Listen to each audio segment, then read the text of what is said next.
আসসালামু আলাইকুম ওয়া রাহমাতুল্লাহি ওয়া বারাকাতুহু।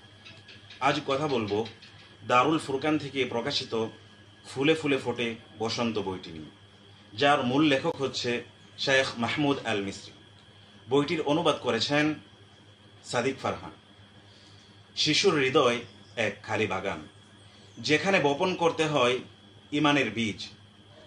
আর যদি সে বীজ আসে নবীর পবিত্র হাদিস থেকে, তবে সে বাগান হবে ফুলে ফুলে ভরা, আলোয় ভরা।